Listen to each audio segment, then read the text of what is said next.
The dying wolf at Isla's doorstep should have terrified her. Instead, his piercing golden eyes held an intelligence that made her question everything she thought she knew about the wilderness surrounding her mountain retreat.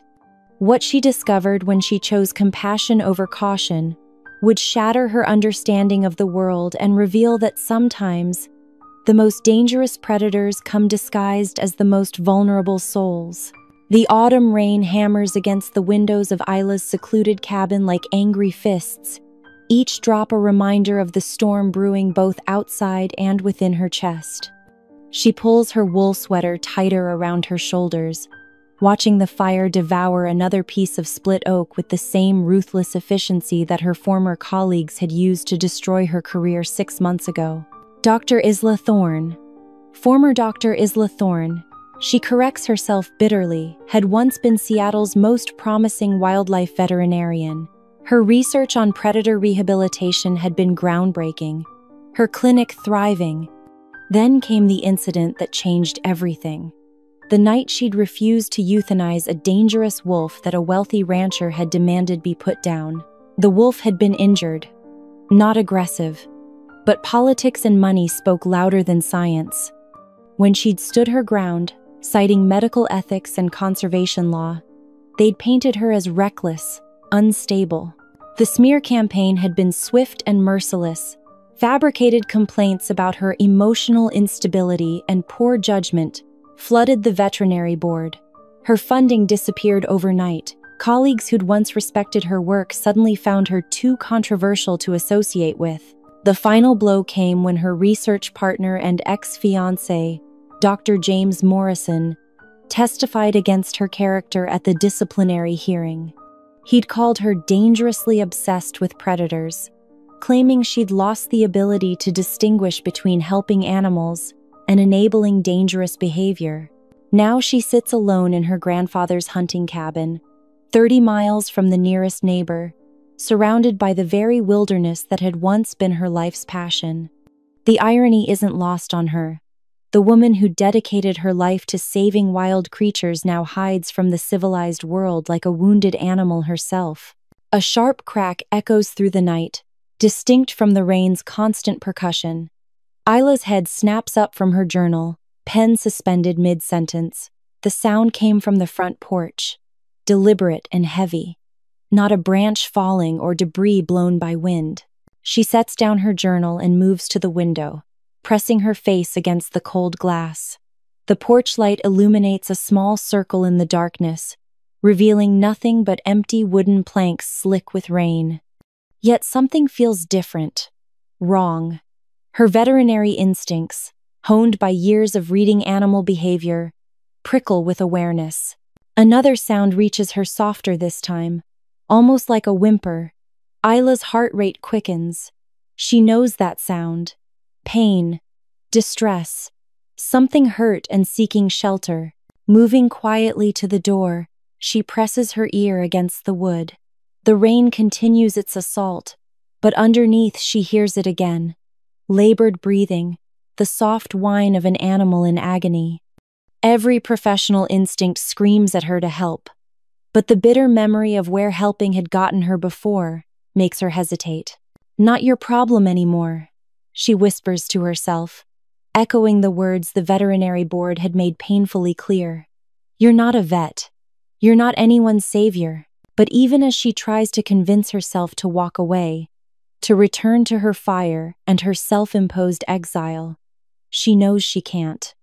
The sound of suffering has always been her weakness, the very trait that had made her both an exceptional healer and, apparently, a professional liability.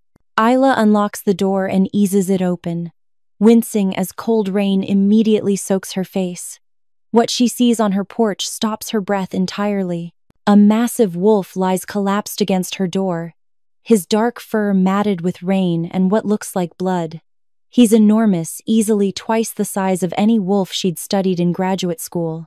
His breathing is shallow, labored, each exhale creating small clouds in the frigid air. But it's his eyes that capture her completely. Even dulled by pain and exhaustion, they burn with an intelligence that seems almost human. golden amber orbs that find hers with desperate recognition. This isn't just any wolf. Something about him radiates power even in his weakened state, a presence that makes the hair on her arms stand on end.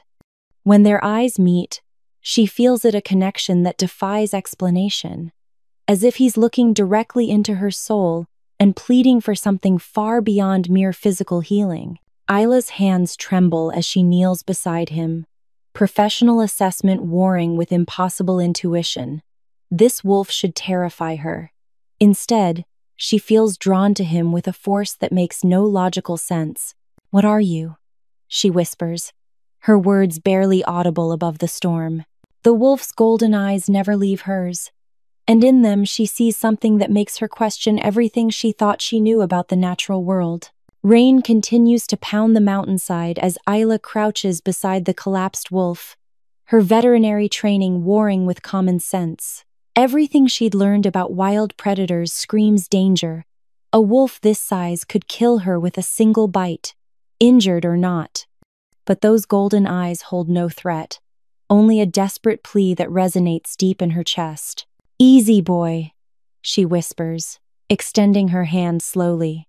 The wolf's massive head lifts slightly, nostrils flaring as he takes in her scent. His reaction surprises her instead of fear or aggression. Recognition flickers across his intelligent gaze, as if he's been searching for her specifically. Isla's fingers brush against his fur, and she gasps. Even soaked with rain, his coat feels different from any wolf pelt she'd examined in her research. Softer, yet somehow more substantial, as if each strand contains hidden strength. The moment her skin touches his, warmth shoots up her arm, not the fever of infection, but something else entirely. Something that makes her feel more alive than she has in months. The wolf whimpers, a sound so achingly human it makes her throat tight. Blood seeps from a deep gash along his left flank, and she notices other wounds, claw marks that suggest a territorial fight with something large and vicious. A bear, perhaps, or another predator. But the injuries seem too precise, too calculated, almost like he'd been hunted. "You're hurt," she murmurs, running her hands along his body with practiced efficiency. Her fingers find evidence of internal injuries the way he favors his left side, the shallow breathing that suggests bruised ribs. Without proper treatment, he'll die before dawn. The rational part of her mind lists all the reasons to walk away. She has no license, no legal right to treat wild animals. The veterinary board had made that crystal clear. She has limited supplies, no backup if something goes wrong. Most importantly, she has no idea what she's dealing with. This wolf is unlike any she'd studied, and her instincts keep insisting there's more to him than meets the eye. But as she looks into those golden depths, she sees something that breaks her heart. The same desperate isolation she feels every day, the same bone-deep weariness of fighting battles alone. He's not just injured, he's lost, searching for sanctuary in a world that's turned hostile. "I know that feeling," she whispers. The wolf's breathing grows more labored, his eyes beginning to dim. Time is running out. Isla makes her choice the same way she always has, by following her heart instead of her head. "All right, big guy, let's get you inside." Moving carefully, she assesses how to transport him. Even injured, he must weigh at least 150 pounds, far too heavy for her to lift alone. But as she positions herself to try sliding him across the porch, the wolf seems to understand. With tremendous effort, he pushes himself up on his front legs, allowing her to support his weight as they move toward the door. The process is agonizing and slow. Each step draws soft whines from the wolf that tear at Isla's heart. But there's something remarkable about his cooperation. He seems to anticipate her movements, adjusting his weight to help rather than hinder their progress. It's the behavior of an intelligent partner, not a wild animal. Inside the cabin, warm light and dry air welcome them. Isla guides the wolf to a thick rug near the fireplace, where he collapses with a shuddering exhale. The contrast between his massive form and the cozy domestic space is jarring, like housing a force of nature in her living room. "Stay still," she instructs, rushing to gather her supplies. Her grandfather's old hunting cabin is well stocked with first aid materials, and her veterinary bag, the one thing she couldn't bring herself to leave behind, contains emergency medications she'd forgotten she had. When she returns, the wolf is exactly where she left him, watching her every movement with those unnervingly intelligent eyes. Most injured animals would be either unconscious or aggressive by now. This one seems to be studying her, learning her routines and mannerisms with careful attention. "You're not like other wolves, are you?" she says softly, preparing antiseptic solution. "I've worked with your kind before, and none of them ever looked at me the way you do." The wolf's ears prick forward at her words, head tilting slightly in what looks remarkably like curiosity. When she begins cleaning his wounds, he remains perfectly still despite what must be considerable pain. No snapping, no growling, just those golden eyes fixed on her face with unwavering trust. As she works, Isla finds herself talking to him the way she used to speak to her patients, about the weather, her loneliness, the cabin's history. To her amazement, the wolf seems to listen, his breathing growing calmer as her voice fills the silence. When she mentions her fall from grace, his gaze intensifies, as if he understands loss on a personal level. "There," she says finally, securing the last bandage. "You should heal, assuming you rest and don't do anything stupid." The wolf's response stops her cold. He lowers his massive head and touches his nose to her hand, in what can only be described as gratitude. The gesture is so human, so filled with conscious appreciation, that chills run down her spine. Outside, thunder rumbles across the mountains, and Isla realizes the storm is worsening. Even if the wolf could travel, sending him back into the night would be a death sentence. She's committed now, for better or worse. "I guess you're staying the night," she murmurs, settling into her chair by the fire. The wolf's golden eyes follow her, and she swears she sees relief flicker across his features. As the storm rages outside, woman and wolf regard each other across the warm space, both recognizing kindred spirits in exile. Neither realizes that this moment of compassion will change both their lives forever. Dawn breaks gray and muted through the rain-streaked windows, painting the cabin in soft silver light. Isla wakes with a start in her chair, neck stiff from sleeping upright. Her first thought is of the wolf, and she turns anxiously toward the fireplace where she'd left him. He's awake, watching her with those penetrating golden eyes. But something's different. The labored breathing has eased, and though he remains still, there's an alertness to his posture that suggests significant improvement. Impossible improvement. Actually, injuries like his should take weeks to show such progress, not hours. "Morning," she says softly, stretching the kinks from her spine. The wolf's ears perk forward at her voice, and his tail gives the slightest wag. The gesture is so domestic, so dog-like, that she has to remind herself this is a wild predator who could turn dangerous at any moment. Isla approaches carefully, kneeling beside him to check his wounds. What she finds defies medical explanation. The deep gashes that had been seeping blood 12 hours ago are now sealed with healthy pink tissue. The swelling has reduced dramatically, and when she gently probes his ribs, he shows no signs of the internal injuries she detected. "This isn't possible," she murmurs, running her hands along his flank. "You should be barely conscious, not."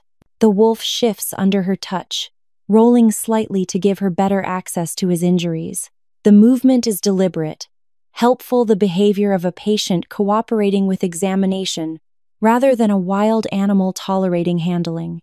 Her scientific mind reels at the implications. Standing abruptly, Isla backs away from him, heart hammering.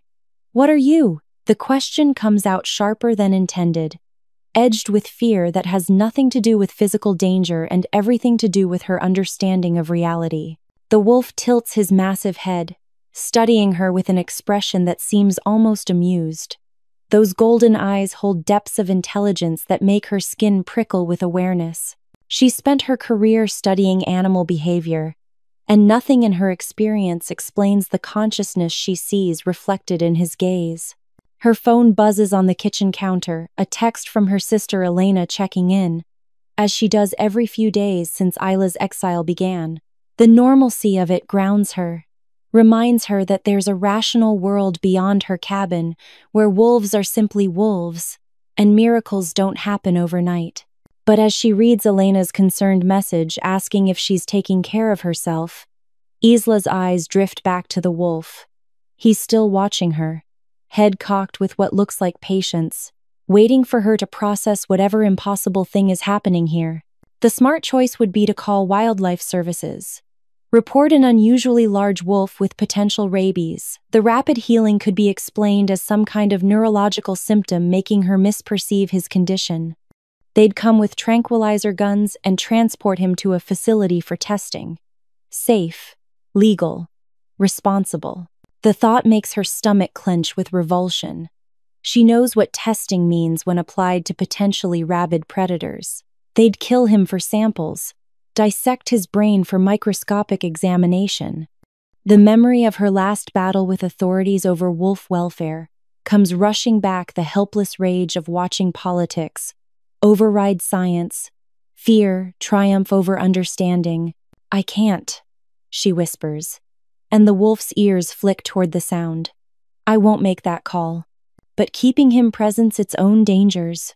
If authorities discovered she was harboring a wild wolf without permits, her tenuous legal standing would evaporate entirely. The veterinary board would have grounds for permanent sanctions.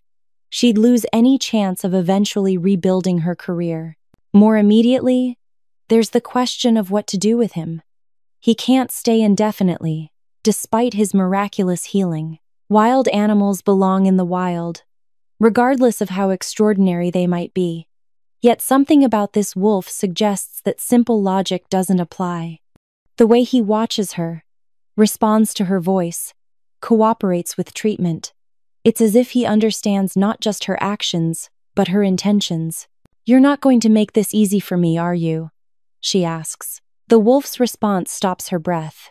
He rises smoothly to his feet, movements fluid and powerful despite his recent injuries. But instead of heading for the door like any wild animal eager to escape confinement, he approaches her, slowly, deliberately, with none of the wariness she'd expect from a creature of the forest. When he reaches her, he does something that challenges every assumption she's ever made about wolf behavior. He sits calmly at her feet and places one massive paw on her hand. The gesture is unmistakably communicative, not dominance or submission, but something closer to partnership. A request for trust, perhaps, or an offer of alliance. Isla stares down at the paw covering her hand, its weight warm and reassuring. The wolf's claws could shred her flesh with minimal effort, yet his touch is gentle, controlled. She looks up to meet his gaze and finds herself drowning in molten gold that seems to see straight through to her soul. "You're asking me to trust you," she breathes. "But what are you asking in return?" The answer comes not in words but in understanding that flows between them like an electric current. He needs sanctuary. Yes, but more than that. He needs someone who won't run when confronted with the impossible. Someone willing to see beyond surface appearances to the truth beneath. Just as she needs someone who won't judge her for the choices that destroyed her old life. Thunder rumbles overhead as the storm system stalls over the mountains, promising days more rain. Even if she wanted to release him immediately, the weather makes travel treacherous. She has time to make her decision, but she already knows what it will be. "All right," she says quietly, her free hand coming to rest on his broad head. "But we do this carefully. And if you're what I think you might be." She pauses, the implications too vast to voice. "We're both going to need to trust each other completely." The wolf's golden eyes close briefly in what looks remarkably like relief. When they open again, Isla swears she sees gratitude burning in their depths. Not the simple appreciation of an animal for care received, but the profound recognition of one conscious being acknowledging another's leap of faith. Outside, rain continues to hammer the mountains, trapping them together in a space too small for secrets. Neither realizes that the choice made in this moment has set forces in motion that will reshape both their destinies. The Alpha King has found his sanctuary, and the healer who refused to abandon him has unknowingly claimed her place in a war between worlds. 3 days pass in a strange rhythm of domesticity and wonder. The storm system has stalled over the Cascade Mountains, turning the world beyond Isla's windows into a gray watercolor painting of rain and mist. Inside the cabin, an unlikely partnership has formed between woman and wolf that defies every rule of nature she's ever learned. The wolf she's taken to calling him Kael in her mind, though she couldn't say why the name feels right, has settled into the cabin's routines, as if he'd always belonged there. He sleeps by the fireplace at night, follows her movements during the day, and shows an uncanny ability to anticipate her needs. When she reaches for firewood, he's already positioned to help clear the path. When she cooks, he settles nearby but never begs or demands food. It's the behavior of a companion, not a patient. His healing continues at an impossible pace. By the second day, the wounds had completely closed, leaving only faint silver lines in his dark fur. By the third, even those marks have faded. Isla documents everything in her journal, taking photographs and measurements that she knows no one will ever believe. The scientific part of her mind catalogs anomalies, while the intuitive part recognizes magic when she sees it. "You're not just different," she tells him on the third evening, sitting cross-legged on the rug beside his massive form. "You're something else entirely, aren't you?" Kael's golden eyes meet hers with that now familiar intelligence. His response comes as it always does, not in words but in understanding that seems to flow directly between their minds. Images flash through her consciousness. Vast forests shrouded in moonlight, wolves running in perfect formation, a sense of ancient power and responsibility that takes her breath away. She jerks back, heart hammering. "What was that?" The wolf tilts his head, studying her with what might be concern. The mental connection, if that's what it was, fades, leaving only the faint echo of something vast and important just beyond her grasp. Isla's hands shake as she reaches for her journal, trying to capture the experience in words that feel inadequate. How do you describe the sensation of touching another consciousness? How do you explain the feeling that you've glimpsed something magnificent and terrifying that shouldn't exist in the rational world? Her phone rings, startling them both. Elena's name appears on the screen, and Isla realizes she's missed 3 previous calls. Her sister's worry will have escalated from concern to panic by now. "Hi, Elena," she answers, forcing normalcy into her voice. "Isla, thank God. I've been calling for hours. The weather service is saying that storm system over your area is historic. Some places have gotten 8 inches of rain. Are you okay?" "I'm fine. Just reading by the fire." It's not technically a lie, though the presence of her extraordinary guest makes it feel like one. "You sound different," Elena presses, her tone sharpening with suspicion. "Happier, maybe? Less brittle." Isla glances at Kael, who's watching her with obvious interest. "Just getting some perspective, I guess. The isolation is educational." My idea. "Well, don't let it turn you into a complete hermit. Mom's worried you're going to disappear entirely up there." Elena pauses. "You wouldn't, would you? Just vanish into the wilderness and never come back?" The question hits closer to home than her sister could know. Before Kael's arrival, disappearing had seemed like an increasingly attractive option. The world beyond her grandfather's cabin had nothing left to offer her. But now, "I'm not going anywhere," she says, surprising herself with the certainty in her voice. After ending the call, Isla finds Kael watching her with an expression she's learned to recognize as his thinking face. His massive head tilts, ears pricked forward with attention that makes her feel like he's reading her soul. "She's right, you know," Isla tells him. "I was disappearing, Before you showed up, I was just existing, hiding from a world that decided I was too dangerous to be trusted with the thing I love most. Kael rises and pads over to her, settling beside her chair with careful precision. When he rests his head on her knee, the gesture is so full of comfort and understanding that tears spring to her eyes. "I saved your life," she whispers, running her fingers through his thick fur. "But somehow, I think you might be saving mine too." Outside, thunder rolls across the mountains like the footsteps of giants. The storm shows no signs of breaking, and Isla finds herself hoping it never does. In this suspended time between her old life and whatever comes next, she's found something precious: purpose without judgment, companionship without betrayal, and the first peace she's known in months.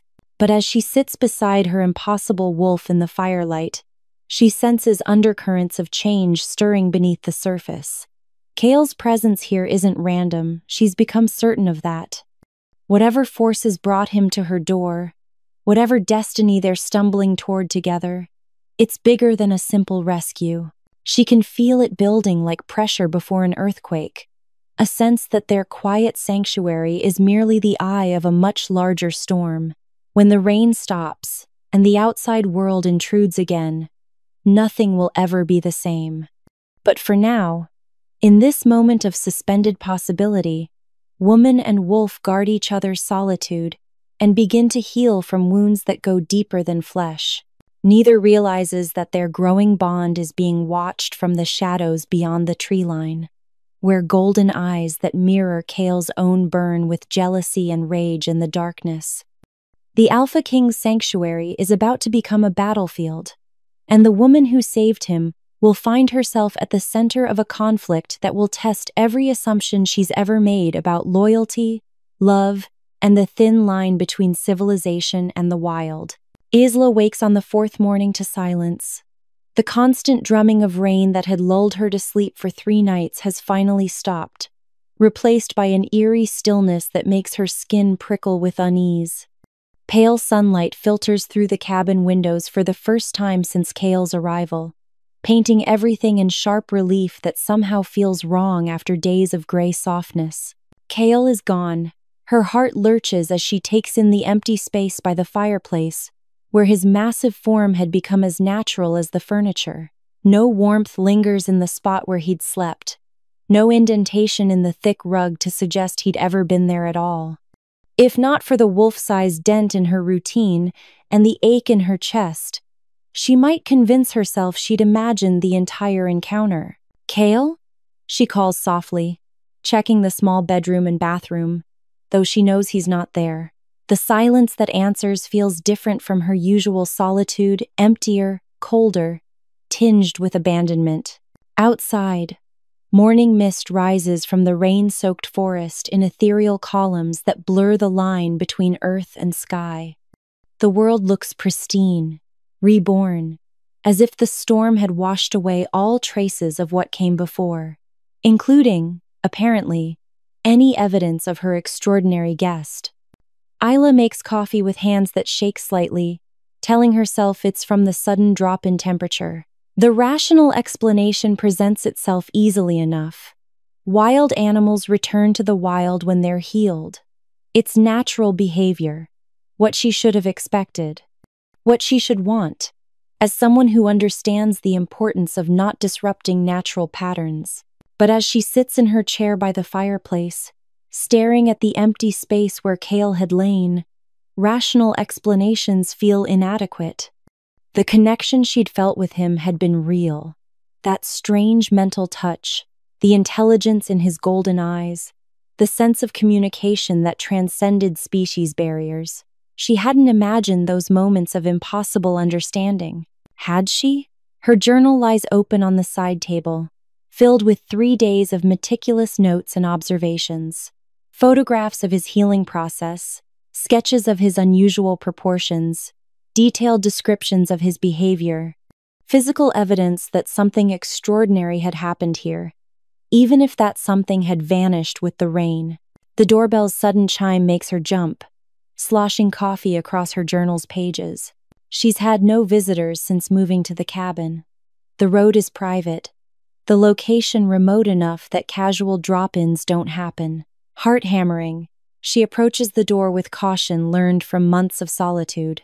Through the peephole, she sees a man standing on her porch. Tall, broad-shouldered, with dark hair still damp from the morning mist.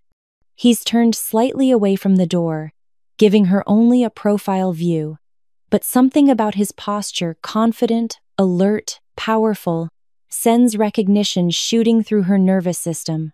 When he turns toward the door, as if sensing her presence, Isla's breath catches.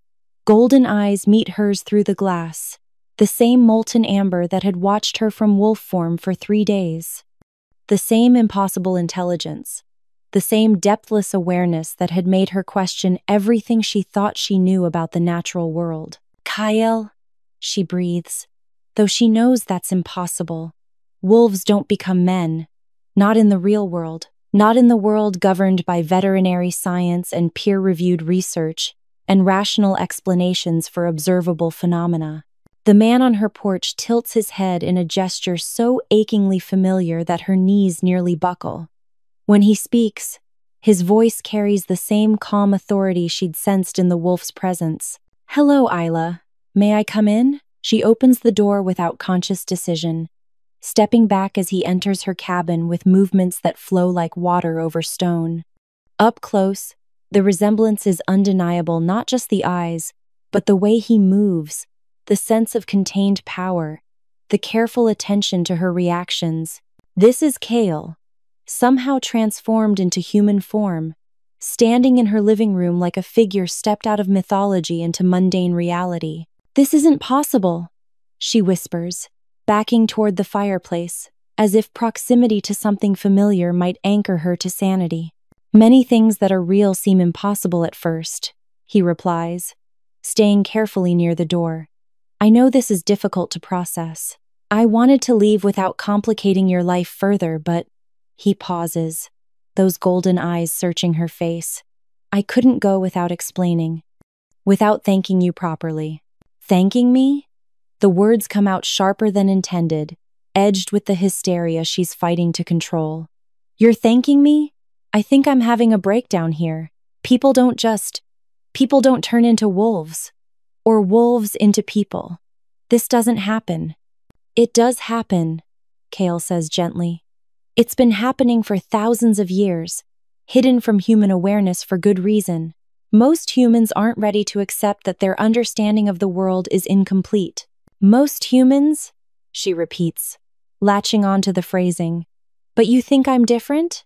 "I know you are." He takes a careful step closer, movements deliberate and unthreatening.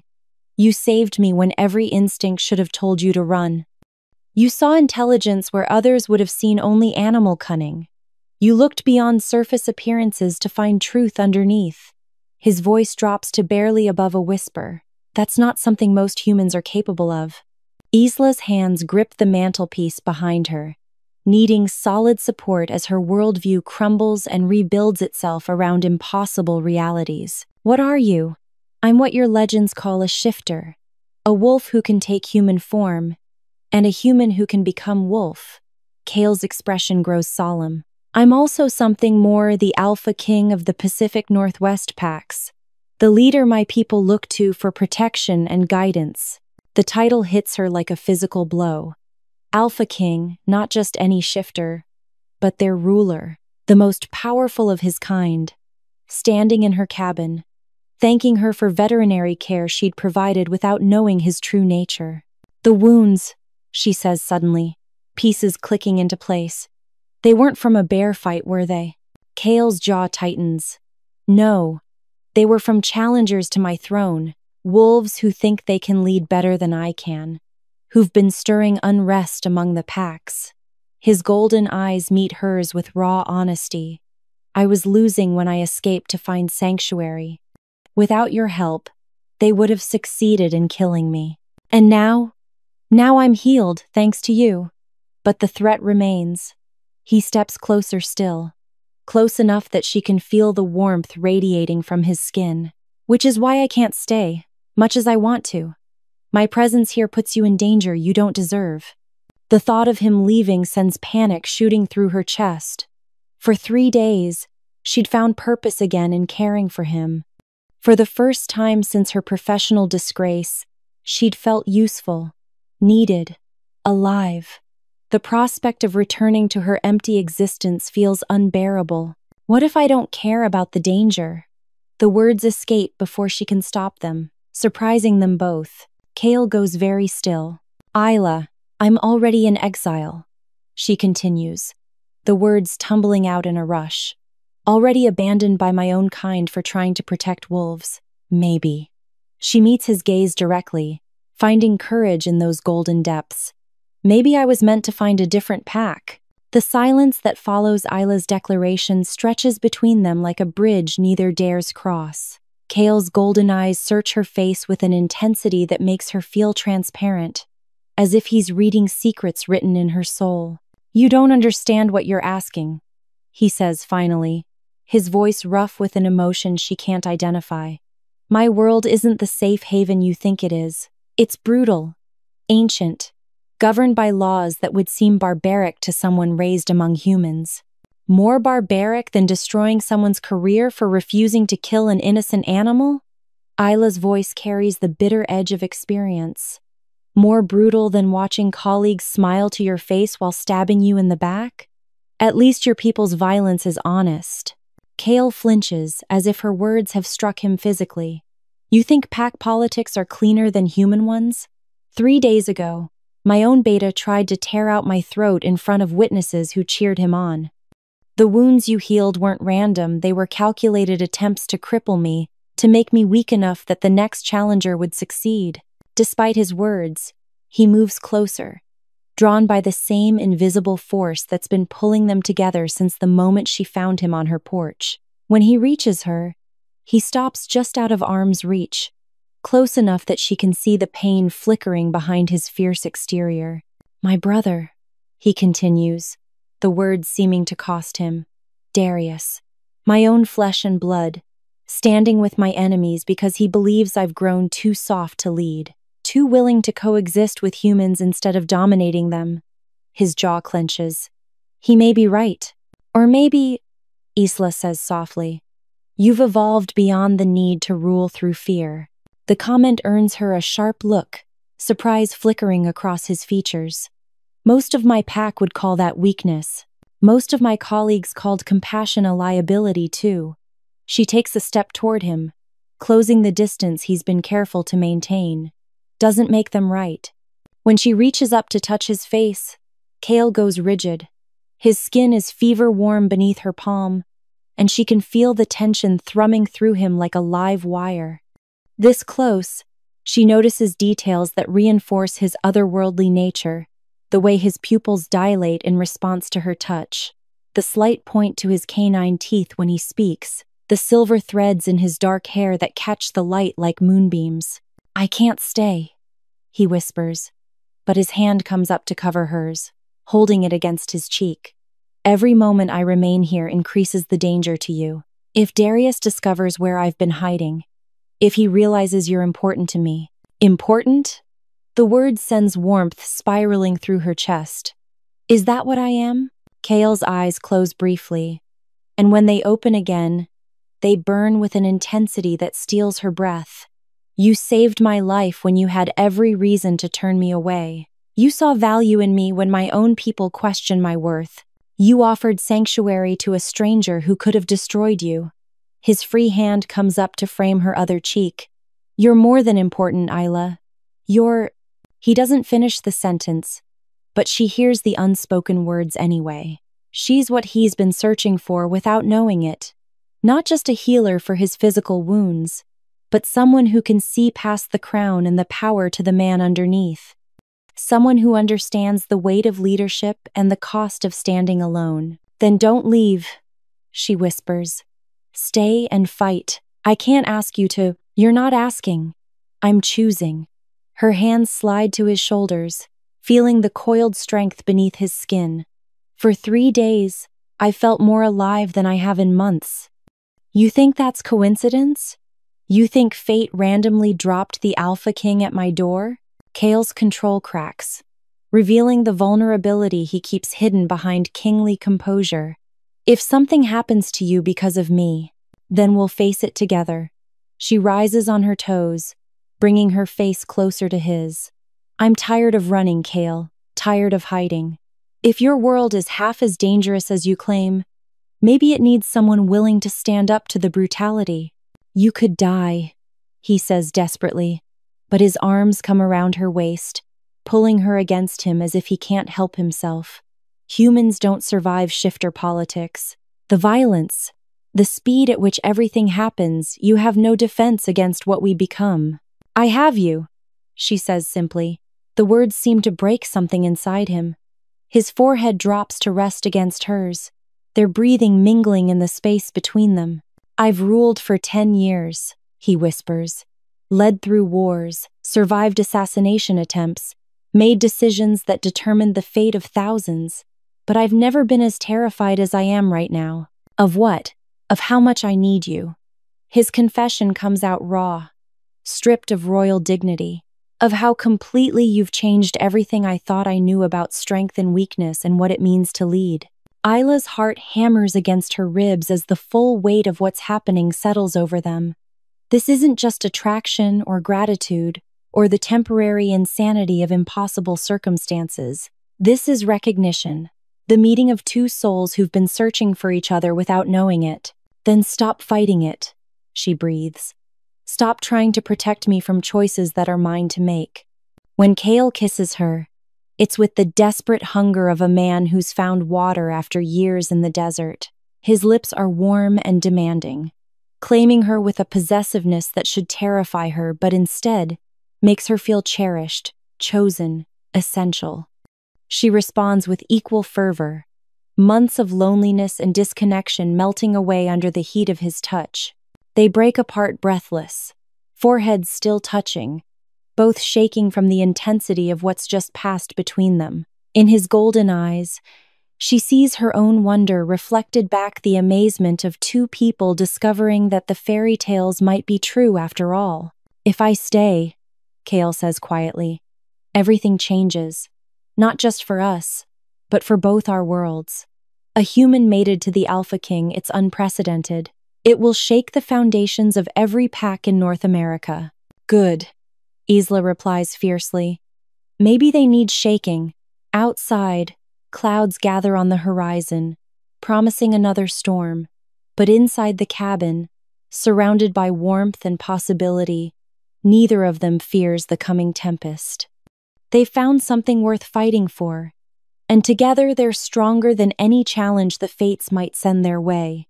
What they don't know is that the challenge is already on its way, in the form of a silver-furred beta with murder in his heart and an army of dissatisfied wolves at his back. The Alpha King's sanctuary is about to become ground zero for a war that will determine the future of shifter kind, and the woman who changed everything is about to learn that love, like power, always comes with a price. 2 weeks pass in a haze of cautious happiness that feels too fragile to be real. Kael doesn't leave, despite his repeated insistence that he should. Instead, he helps Isla reinforce the cabin's defenses, teaching her to recognize the signs of shifter presence and the basics of supernatural combat.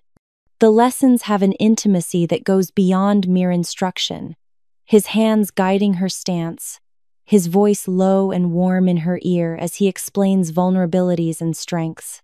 They don't discuss the future beyond immediate survival. Neither wants to acknowledge how precarious their bubble of contentment really is, how easily the forces gathering against them could shatter this unexpected peace.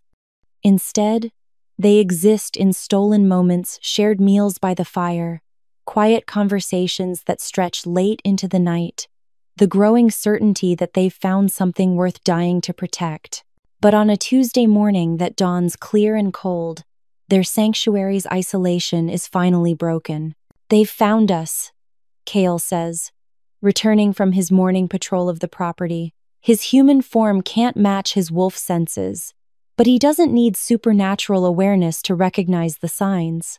Tracks around the perimeter, fresh scent markers, Darius has been here, probably last night while we slept.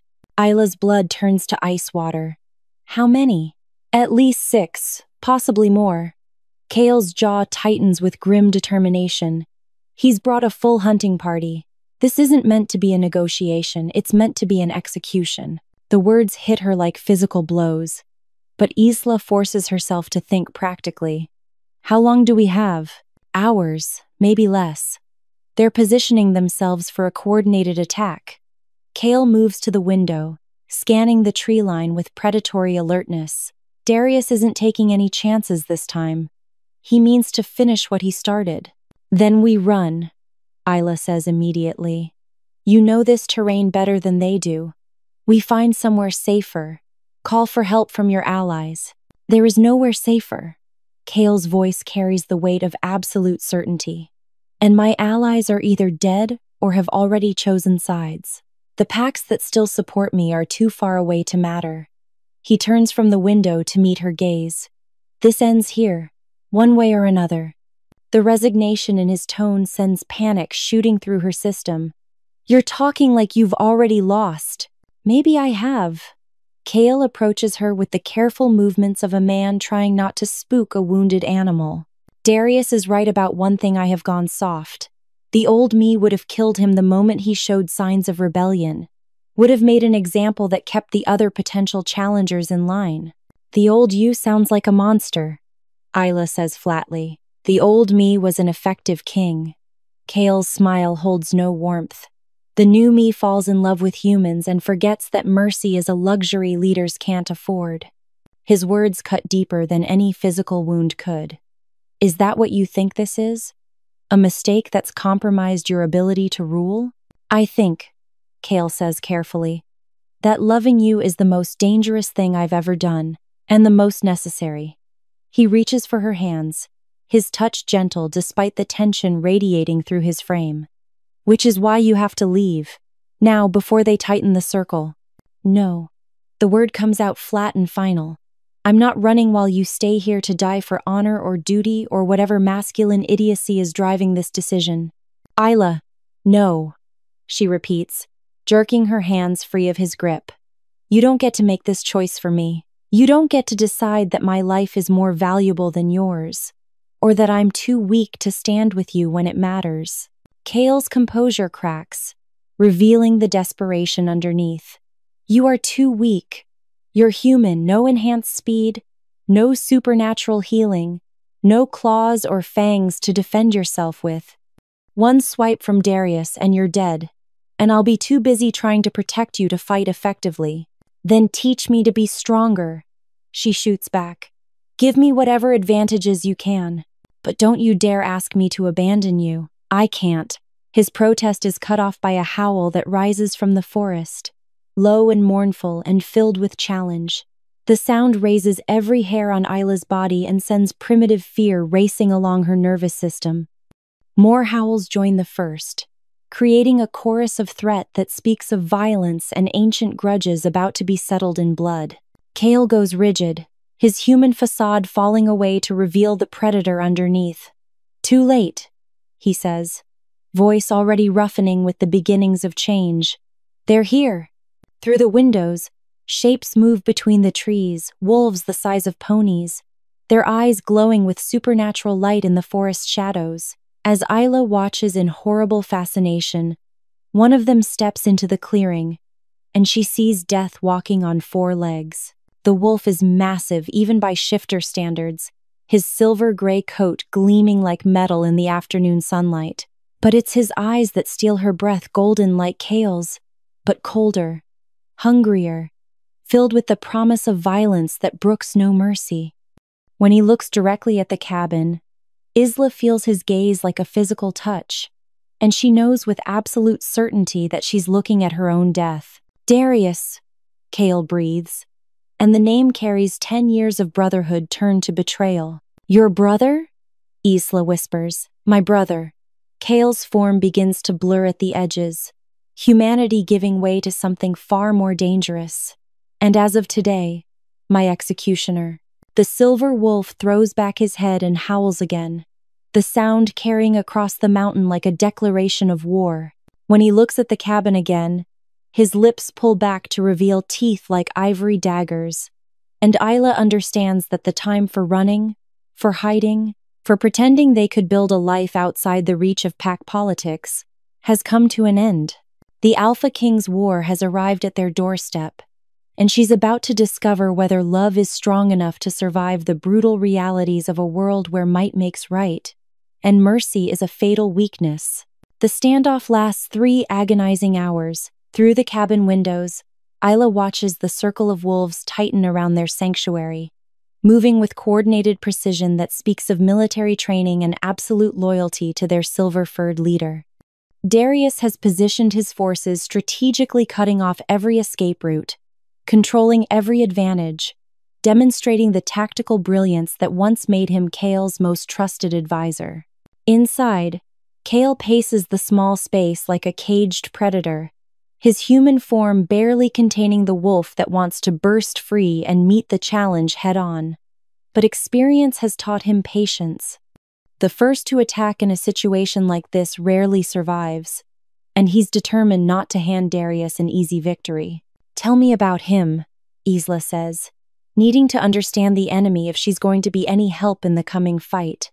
"About what he was to you before this." Kael's golden eyes meet hers, pain flickering in their depths. "Everything," he says simply. "Brother, best friend, the only family I had left after our parents died. I trusted him with my life 1,000 times over the years. He saved me from more ambushes than I can count, stood beside me in every major battle, helped me build the coalition that brought peace between the warring packs." His voice breaks slightly. "I never saw this betrayal coming because I never imagined he could hate me enough to want me dead." "What changed?" "I did." Kael stops pacing, standing before the window with his back to her. "The king he helped create wasn't the king he wanted me to remain." Darius believes in the old ways. Wolf superiority, human subjugation, rule through fear and absolute dominance. When I started talking about coexistence, about finding common ground between our species, he shrugs, the gesture conveying volumes of regret. He saw it as weakness, as betrayal of everything we'd fought to build. Isla moves to stand behind him, her hands coming to rest on his shoulders. Even through his shirt, she can feel the tension coiled in his muscles, the barely contained violence of a warrior forced to wait. "He's wrong, you know. What you're trying to build, it's not weakness, it's evolution." "Is it?" Kael leans back against her touch, seeking comfort even as his gaze remains fixed on the enemy forces surrounding them. "Or is it the naive fantasy of a king who's forgotten what it means to be a predator?" "Look at me," Isla commands. And when he turns, she frames his face with her hands. "The Kael who collapsed on my doorstep was barely alive because he'd been fighting alone against impossible odds. The Kael standing here now is healed, stronger, ready to face whatever comes." That's not coincidence, that's what happens when you allow yourself to accept help instead of carrying every burden alone. "You healed my body," he says softly. "But what about my judgment? What about the decisions that led to this moment?" "Your decision to trust me saved your life," she points out. "Your decision to stay here instead of running has given you time to recover your strength. Your decision to believe in something better than endless war has attracted allies you don't even know you have yet." She kisses him gently, pouring all her faith and love into the contact. "Maybe your brother is right that you've changed. Maybe you're not the same king who ruled through fear and intimidation. But that doesn't make you weak, it makes you ready for what comes next." Before Kael can respond, a new voice carries across the clearing, human words spoken with absolute authority that cuts through the afternoon air like a blade. "Brother!" Darius calls, and Isla realizes with shock that shifters can speak even in wolf form when they choose to. "Enough of this cowardice. Come out and face me like the king you claim to be." Kael's entire body goes rigid, ancient instincts warring with tactical intelligence. The challenge is formal, public, witnessed by the gathered pack. To refuse would be to admit weakness in the most fundamental way possible. But to accept means abandoning the cabin's defensive advantages and facing 6-to-1 odds in open combat. He's baiting you, Isla says urgently, trying to make you act from emotion instead of strategy. I know. Kael's voice carries the weight of 1,000 similar decisions. But some challenges can't be ignored. If I cower inside while he questions my courage in front of witnesses, I lose regardless of whether I survive the fight. Then don't cower, Isla says, sudden inspiration striking. Meet the challenge, but on your terms, not his. Kael turns to look at her, interest flickering in his golden eyes. What do you mean? You're the Alpha King, she says, thinking rapidly. Which means you outrank him, right? You set the terms of engagement, not him. Use that authority. Understanding dawns across Kael's features, followed by something that might be hope. Single combat, he murmurs. Formal challenge under pack law, with the throne as stakes. If I can force him to accept those terms, then it's 1-on-1 instead of 6-on-1. Isla finishes. You like those odds better? Much better. Kael's smile carries the first genuine confidence she's seen from him since the siege began. Darius is strong, but he's always relied on allies to cover his weaknesses. In a fair fight, I can take him. Then let's make sure it stays fair, Isla says grimly. Kael's expression grows serious. This is the dangerous part, love. Once I accept the challenge, pack law governs everything that happens. If I lose, you won't lose, Isla says with fierce certainty. Because you're fighting for something he can't understand, not just survival, but the future. Not just victory, but the chance to build something better. When Kael kisses her this time, it's with the desperate hunger of a man who might be saying goodbye. But when they break apart, his eyes burn with renewed purpose, and Isla knows that whatever happens in the next hour, they'll face it together. Outside, Darius grows impatient, his howls taking on an edge of frustrated rage. But inside the cabin, the Alpha King prepares for the fight of his life, armed with something his brother has never possessed, the absolute certainty that some things are worth dying for, and the love of a woman who believes he can win. The formal challenge rings across the clearing with the weight of ancient law. Kael steps onto the porch in human form, his voice carrying supernatural authority as he addresses the gathered wolves. Darius Thornwick, Beta of the Northern Packs, I acknowledge your challenge and invoke my right as Alpha King to set the terms of combat. Single combat, to the death, with the throne as prize. Do you accept? The silver wolf's response comes as a rumbling growl that somehow forms words. I accept, brother. Let us finish what should have ended years ago. What follows is a transformation that will haunt Isla's dreams for years to come. Kael's human form doesn't simply shift. It explodes outward in a symphony of cracking bones and reforming flesh that should be agonizing, but instead seems to liberate something wild and magnificent.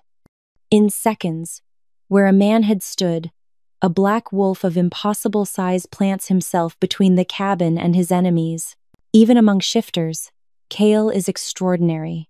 His wolf form stands nearly 4 feet at the shoulder, his midnight coat gleaming with an almost metallic sheen. But it's his presence that truly marks him as royalty.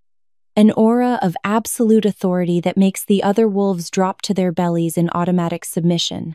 All except Darius, who meets his brother's transformed gaze with equal intensity. The two wolves circle each other in the clearing's center, and Isla understands she's witnessing something primal and sacred, a ritual older than civilization, where leadership is earned through strength and courage rather than politics or birthright. The assembled pack watches in absolute silence, even their breathing muted with reverence for what's about to unfold.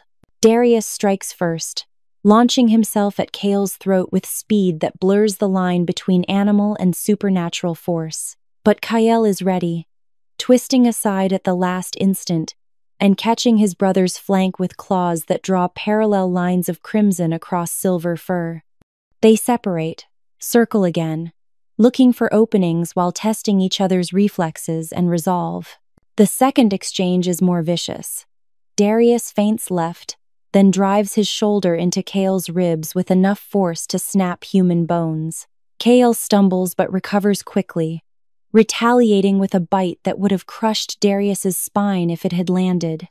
Instead, his jaws close on empty air as his brother spins away, already positioning for the next attack. From the cabin porch, Isla watches with growing horror as the brothers tear into each other with savage precision. These aren't wild animals fighting on instinct, they're warriors who know each other's every move, every strength and weakness, using that intimate knowledge to inflict maximum damage. Blood spatters the ground beneath them, and she can see that both wolves are already bearing serious injuries. But something is wrong. As the fight progresses, Isla notices that Darius's wounds are healing almost instantly while Kael's remain open and bleeding. The silver wolf moves with increasing confidence, while the alpha king begins to show signs of fatigue that shouldn't be possible so early in the combat. He's been poisoned, Isla breathes, understanding flooding through her with horrible clarity. She remembers Kael's unusually slow healing during his first night in the cabin, how his body had seemed to struggle with injuries that should have been minor. That's why the original wounds took so long to heal. That's why he's weakening now. Without conscious thought, she finds herself moving toward the fight, driven by the same instinct that had made her help an injured wolf in a storm. But before she can take more than a few steps, one of Darius's allies blocks her path, a brown wolf with scars across his muzzle, and eyes that promise death if she interferes. This is pack law. The wolf speaks without breaking form. Humans have no place in our justice. Your justice is a lie, Isla snarls back, surprising herself with the venom in her voice. You've poisoned him. This isn't a fair fight. The scarred wolf's lips pull back in what might be amusement. All's fair in challenges to the throne. The Alpha King should have been more careful about what he ate and drank while hiding in human territory. The revelation hits her like a physical blow. They'd been planning this for longer than she'd realized, weakening Kael slowly over days or weeks until he was vulnerable enough for Darius to defeat. What she'd interpreted as his unusual injuries had actually been the beginning of an assassination plot that turned her cabin into the perfect killing ground. In the clearing, Kael staggers under another of Darius's attacks, his movements growing sluggish as the poison works through his system. Blood flows freely from a gash across his ribs, and Isla can see that he's fighting not just his brother but his own body's betrayal. At this rate, he'll collapse within minutes, leaving Darius to claim the throne and execute the woman who dared interfere in pack politics. He's going to die, she whispers, the words torn from her throat like a physical wound. Yes, the scarred wolf agrees with satisfaction. And then you'll join him. The new Alpha King has no use for humans who think they can play in supernatural politics. But as Isla watches Kael fighting for his life against impossible odds, something fierce and protective awakens in her chest. She thinks of the wolf who'd collapsed on her doorstep, trusting her with his life despite having every reason to fear human betrayal.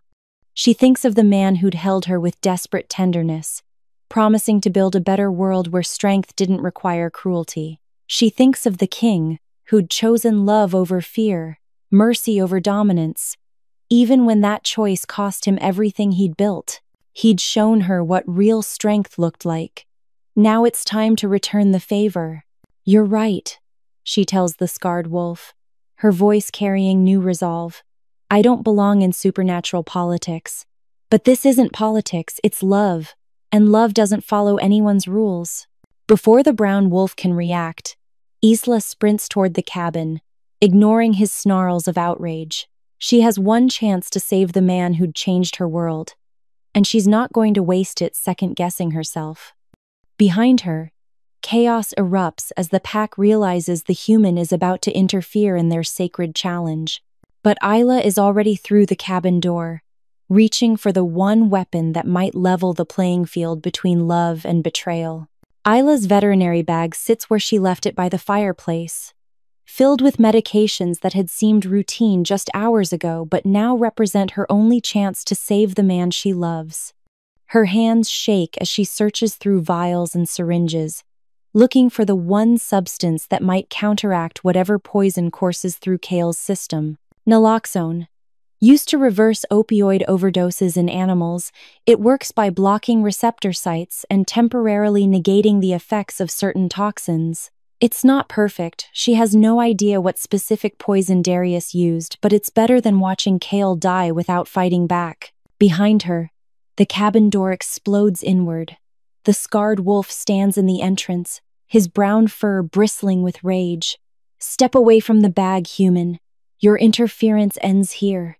"My interference," Isla says, palming the naloxone while facing him, "is what saved your Alpha King's life once before. Maybe you should consider that before deciding I'm the enemy." "Kael is no longer our king," the wolf snarls. "Darius leads the pack now, and he has no use for human healers who think they understand pack law." Through the open door, she can hear the sounds of combat growing weaker. Kael's movements becoming sluggish as the poison takes its toll. Time is running out, and she's trapped by an enemy who sees her as nothing more than collateral damage in a supernatural power struggle. But as the brown wolf advances, something extraordinary happens. From the forest beyond the clearing, new howls rise, not the triumphant cries of Darius's supporters, but something else entirely. Voices calling in harmony, dozens of them, growing closer with each passing second. The scarred wolf freezes, his ears pricking forward with confusion. "Impossible," he breathes. "The northern packs were destroyed. There are no allies left." "Maybe," Isla says, hope blooming in her chest. "Your information was wrong." What emerges from the tree line makes her believe in miracles. Wolves pour into the clearing from all directions, not the coordinated assault force Darius had brought, but something far more powerful.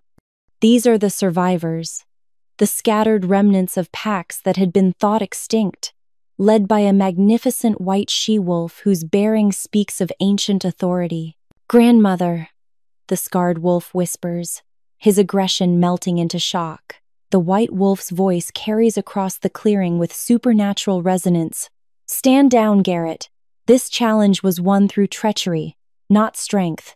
Pack law demands justice."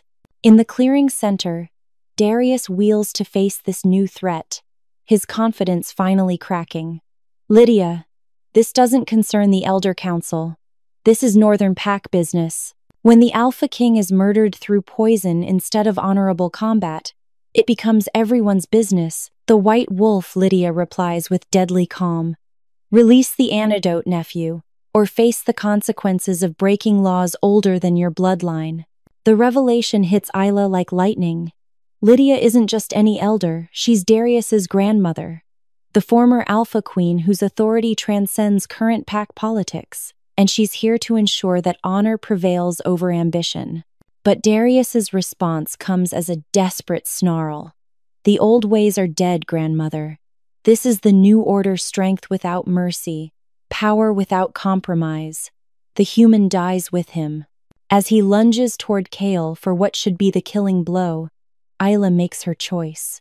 Breaking free from the brown wolf's shocked paralysis, she races toward the fight with the naloxone ready. She won't reach Kael in time to inject him, but she might be able to get close enough. The syringe leaves her hand in a perfect arc, catching Darius in the shoulder as he bears down on his weakened brother.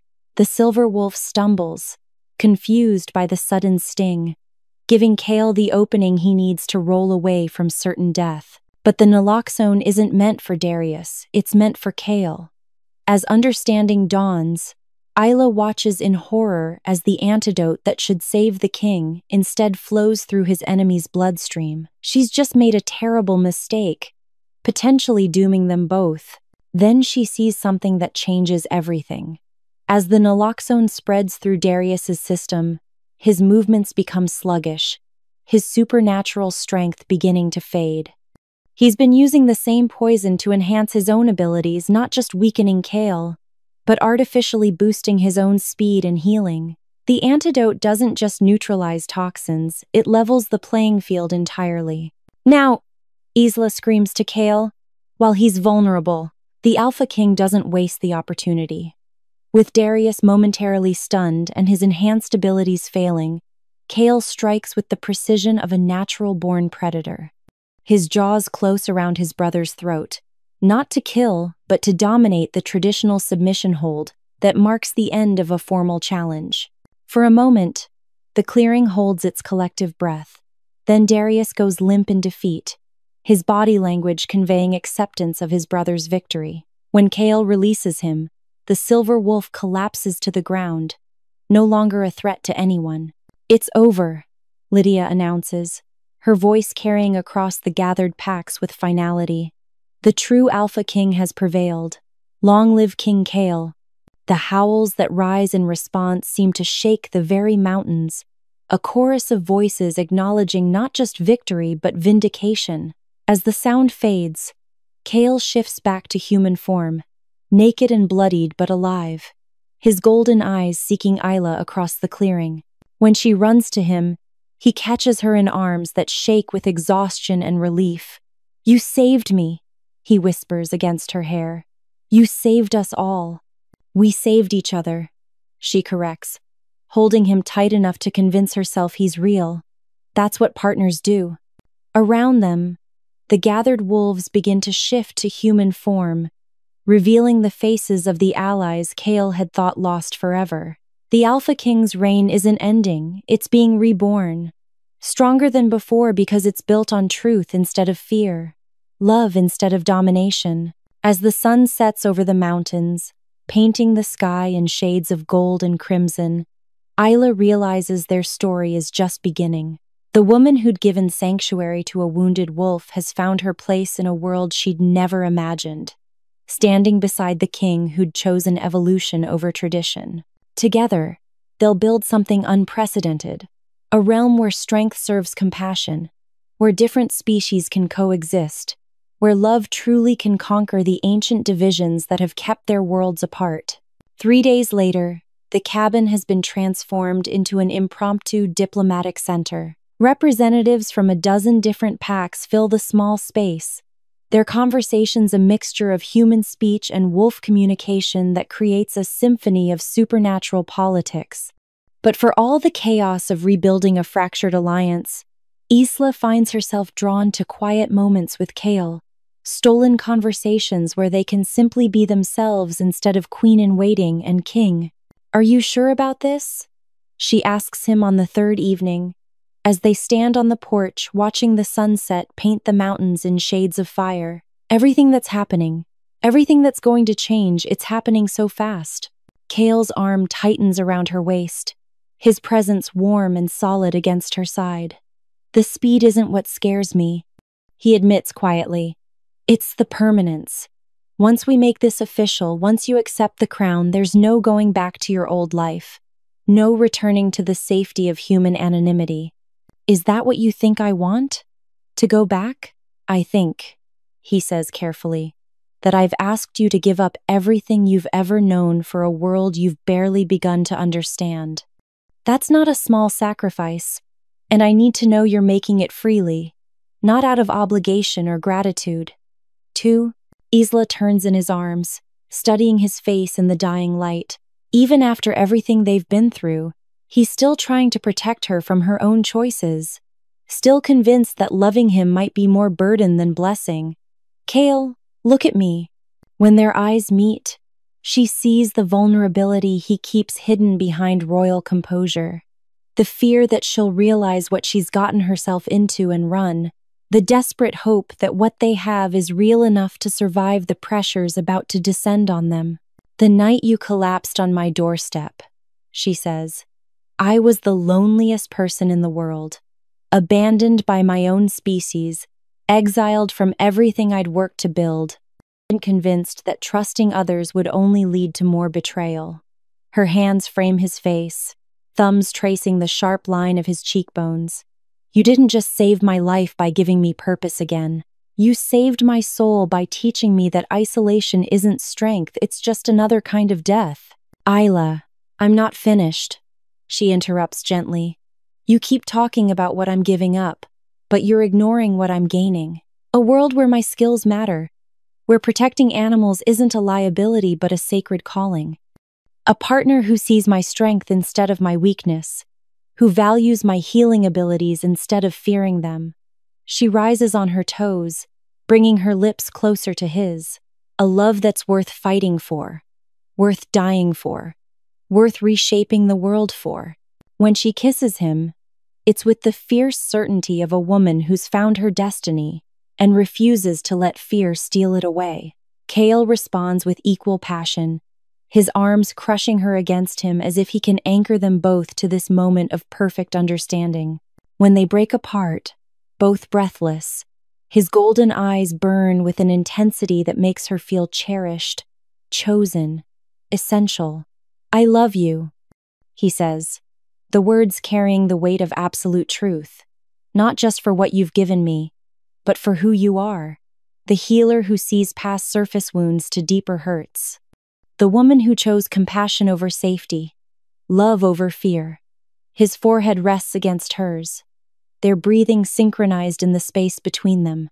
The queen my people need, even if they don't realize it yet. Queen, Isla repeats, testing the word on her tongue. I never imagined myself as royalty. Neither did I, until I met you, Kael admits. Royalty isn't about crowns or ceremonies, it's about serving something larger than yourself, making sacrifices for the greater good. You've been royal since the night you opened your door to a dying wolf. From inside the cabin comes the sound of voices rising in what might be an argument between pack representatives. Their private moment is ending, pulled back into the complex negotiations that will determine the future of shifter society. But as they turn to face whatever challenges await, Isla feels something she hasn't experienced since her career's destruction. Absolute certainty that she's exactly where she belongs. Ready to change the world? Kael asks, offering his hand. With you? She replies, taking it without hesitation. Always. 6 months later, the Cascade Territory has become something unprecedented in shifter history. A sanctuary where old prejudices are slowly giving way to new possibilities. The formal coronation had been a spectacle that drew representatives from across North America. But it's the quiet daily work of building bridges between species that truly marks the reign of King Kael and Queen Isla. The healing center Isla established combines human veterinary knowledge with shifter healing traditions, creating treatments more effective than either species had achieved alone. Pack members who once viewed humans with suspicion now bring their cubs to the queen healer, with trust born of demonstrated results. Human researchers, carefully vetted and sworn to secrecy, collaborate on studies that advance understanding of supernatural physiology without compromising security. Not everything has been smooth. The integration of human and shifter societies faces resistance from traditionalists on both sides, and there are still those who see Isla as an interloper rather than a bridge builder. But each small victory, each successful treatment, each peaceful negotiation, each moment of understanding between former enemies reinforces the foundation they're building together. The Northern Territory reports are in, Kael says, entering Isla's treatment room where she's checking on a young wolf recovering from a badly healed fracture. 3 more packs have requested integration assistance. Word is spreading. Isla looks up from her patient, an adolescent shifter whose injured leg had been set improperly by traditional pack healers, requiring surgical correction that combined her human training with supernatural healing techniques. The wolf pup's tail wags weakly as she approaches, golden eyes bright with trust that would have been unthinkable before her reign began. How's our patient today? She asks, gently manipulating the healing limb. The bone has set perfectly, and supernatural healing is already reinforcing the surgical work. Within a week, he'll be running with his pack again, stronger than before. Better, the young wolf manages to communicate, his voice a mixture of human speech and wolf vocalizations that still amazes Isla. "Thank you, my queen." "Just Isla," she corrects gently, as she always does. "We're all family here." After ensuring her,